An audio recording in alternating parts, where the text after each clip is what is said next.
One rapper's father has publicly said he believes YNW Melly killed his son. From the day one, I believe that Melly was responsible for my son's death on October 26th. And in another case, Jam Master Jay's killer had the nerve to show up at his funeral. Actually, he filmed a rap video in front of the Jam Master Jay funeral, and he killed him. From Harlem legends to drill-era newcomers, rappers keep getting set up, robbed, ambushed, and killed by the very people they trusted. And it starts with Nipsey Hussle. This one shook the entire culture. Nipsey wasn't just a rapper. He was a businessman, an activist, and a symbol of hope for South Central LA. Born Ermia's Askedom, he joined the Rolling 60s as a teenager, but over time, he evolved into something much bigger than the streets. He built the Marathon clothing store, launched Vector 90 to teach STEM skills to inner-city youth, and poured nearly $2.5 million back into his community.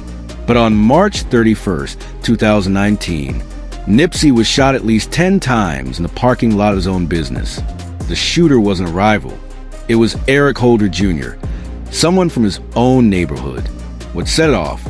Earlier that day, Nipsey allegedly mentioned paperwork connected to Holder, street code for snitching. And in that world, being labeled a snitch is the ultimate violation. Holder couldn't let it go. He left, came back armed, and killed a man who was uplifting his community. He was later sentenced to 60 years to life. A neighborhood legend, killed by someone from the same hood. But some believe the story doesn't end there. On the No Jumper podcast, Loose Cannon made explosive claims, suggesting a deeper connection involving Big U, a well-known figure tied to Nipsey's circle. According to Loose, Big U allegedly called him 30 minutes before the shooting, claiming Nipsey had already been killed. Confused, Loose reached out to Nipsey directly. And stuff like that. He was like, Nipsey just got killed. I'm like, sick, so I didn't hear that. So I hang up with him.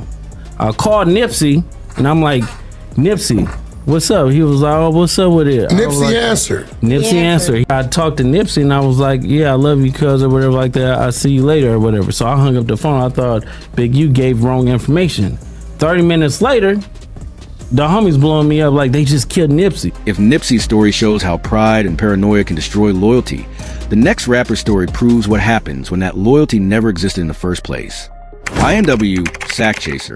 Born Anthony Williams, Sack Chaser wasn't just another face in the YNW collective. He was a founding member, coming up out of Gifford, Florida, alongside YNW Melly and YNW Juvie. These weren't random people linking up for attention. They were childhood friends who built the YNW brand from the ground up together. But once real money entered the picture, that brotherhood began to fracture. According to testimony from Christopher Thomas Sr., Juvie's father, a $500,000 brand deal was meant to be split among the group. $200,000 each for Melly and Sack Chaser, and $100,000 for Juvie. The issue? Melly allegedly wanted a larger share than what was agreed upon. And as I'm hearing it from Chris, they was going to sell the YNW brand, not a record deal or nothing like that.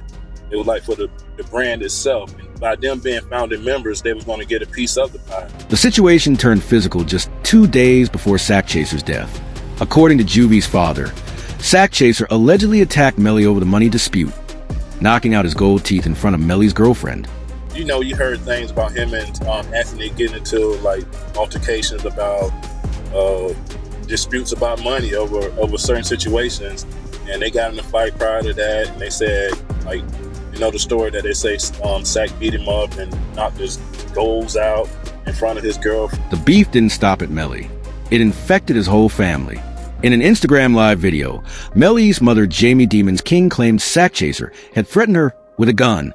With your little gun, I got big guns. On October 26, 2018, both Sack Chaser and Juvie were found dead. Melly is still awaiting a retrial for their murders, currently scheduled for January 2027. What began as a friendship built on shared dreams ended in gunfire, allegedly from the same person they once called a brother. And long before group chats and Instagram lives, betrayal was already hiding behind studio doors. Tupac Shakur. You can't talk about crew betrayal without mentioning Pac. Most people focus on the Vegas shooting, but the story really begins on November 30th, 1994, at Quad Studios. Tupac was ambushed, robbed of roughly $40,000 in jewelry, and shot 5 times, including twice in the head.